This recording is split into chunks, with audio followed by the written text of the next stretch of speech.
अस्सलामुअलैकुम दोस्तों, आज मैं आपके लिए लेकर आई हूँ बहुत ही ख़ास रेसिपी। आज की जो रेसिपी है ना, आप जानकर हैरान हो जाएंगे। आज हमने जो शरबत बनाया है, इस शरबत में हमने एक ख़ास स्पेशल इंग्रेडिएंट इस्तेमाल किया है, जो कि बहुत ही सस्ता है और इजीली मिल जाता है।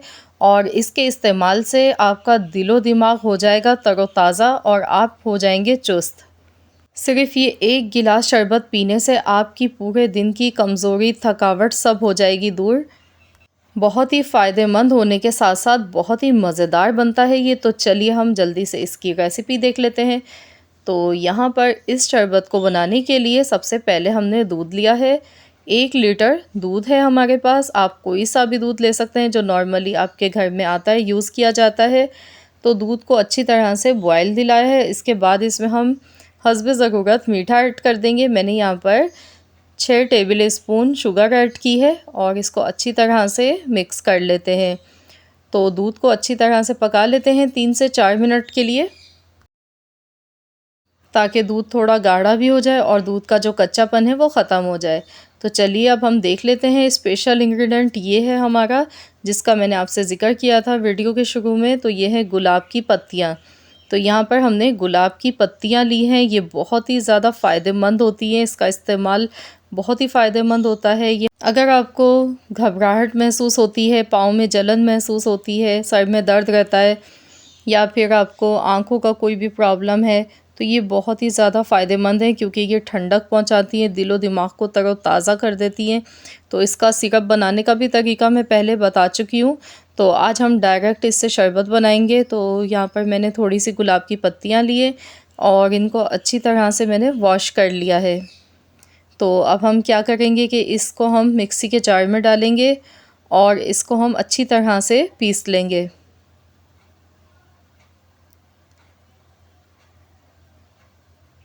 इसमें हम थोड़ा सा पानी डालेंगे ताकि ये अच्छी तरह से ब्लेंड हो जाए। तो हमें सिर्फ इसका यहाँ पर जूस चाहिए। तो अब मैंने यहाँ पर एक बॉल लिया है, इसमें हम डालेंगे कस्टर्ड पाउडर। मैं यहाँ पर 2 टेबल स्पून कस्टर्ड पाउडर ले गई हूँ। इससे शरबत का फ्लेवर बहुत अच्छा हो जाता है। अगर आप नहीं ऐड करना चाह रहे हैं तो आप स्किप भी कर सकते हैं। तो यहाँ पर मैंने कस्टर्ड पाउडर लिया है वनीला फ्लेवर में। आप चाहें तो यहाँ पर कॉर्नफ्लोर का भी इस्तेमाल कर सकते हैं। तो इसको हमने आधा कप पानी में मिक्स कर लिया है और अब हम इसे दूध में डालेंगे और अच्छी तरह से मिला लेंगे।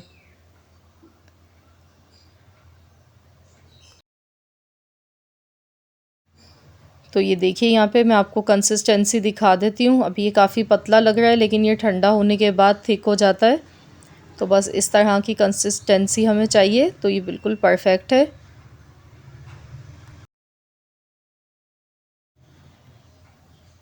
तो अब हम इसमें पिस्ते डालेंगे। मैंने यहाँ पर 2 टेबल स्पून पिस्ते डाले हैं। आपके पास जो भी ड्राई फ्रूट्स अवेलेबल हों आप डाल सकते हैं, बादाम, पिस्ते, काजू।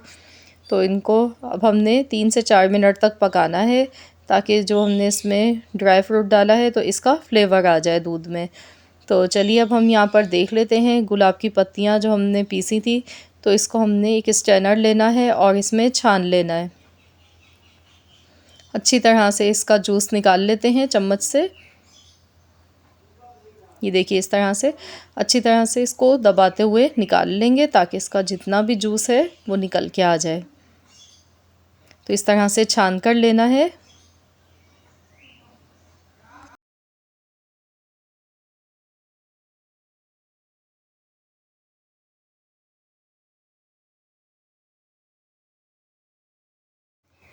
तो ये देखिए, जूस यहाँ पर निकल कर आ चुका है। तो अब हमने इसे शरबत में डालना है। तो इसमें डालेंगे और इसको डालने के बाद हमने इसे 2 मिनट तक पकाना है। इसके बाद गैस का फ्लेम बंद करेंगे और हम इसे ठंडा कर लेंगे। पहले इसे रूम टेम्परेचर पे ठंडा करना है, उसके बाद हम इसे फ्रिज में रखेंगे और ख़ूब अच्छा सा चिल्ड कर लेंगे।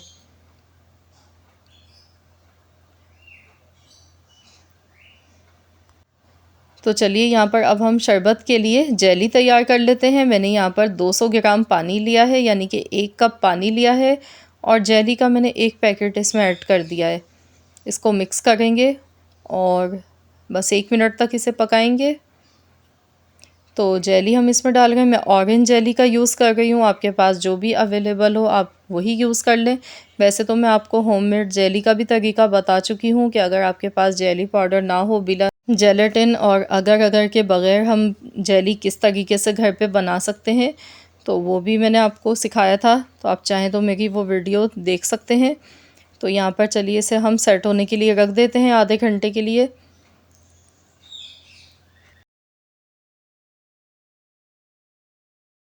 2 घंटे हो चुके हैं। तो ये देखिए हमारा ये शरबत मैंने फ्रिज में रख दिया था, बहुत अच्छा सा ठंडा हो चुका है।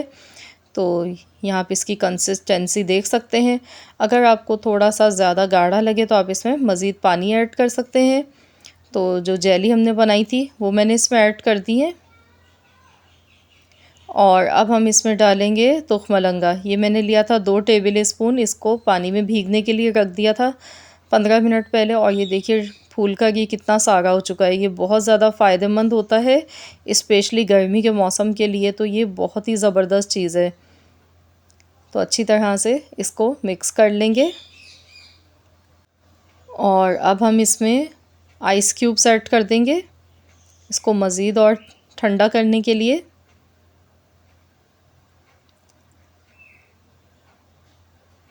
अच्छी तरह से मिक्स कर लेते हैं। तो ये देखिए वाह, बहुत ही ठंडा ठंडा कूल मज़ेदार हमारा ये फ़ायदों से भरा हुआ शरबत बनके तैयार हो चुका है, जो कि बेशुमार फ़ायदे रखता है और बहुत ही ज़्यादा हेल्दी है, स्पेशली इस मौसम के लिए, रमज़ान के लिए, रोज़ेदारों के लिए तो ये बहुत ही ख़ास तोहफ़ा है। तो ज़रूर आप लोग बनाएं, अपनी फैमिली को बनाकर ये पिलाएं। बहुत ही मज़ेदार शरबत बनता है ये, बच्चे बड़े बुज़ुर्ग सभी शौक़ से पीना पसंद करेंगे। और दिखने में देखिए कितना यम्मी सा ये लग रहा है। तो फ्रेंड्स, अगर आपको मेरी आज की ये रेसिपी अच्छी लगी है तो वीडियो को लाइक ज़रूर कीजिएगा। फ्रेंड्स एंड फैमिली मेम्बर्स के साथ ज़्यादा से ज़्यादा इस रेसिपी को आपने शेयर करना है। और अगर आप चैनल पर नए हैं, पहली मर्तबा मेरी वीडियो को वॉच कर रहे हैं, तो मेरी आपसे एक छोटी सी रिक्वेस्ट है कि चैनल को सब्सक्राइब कर लीजिए। मिलते हैं इंशाअल्लाह ताला नेक्स्ट वीडियो के साथ। तो जब तक के लिए अल्लाह हाफ़िज़।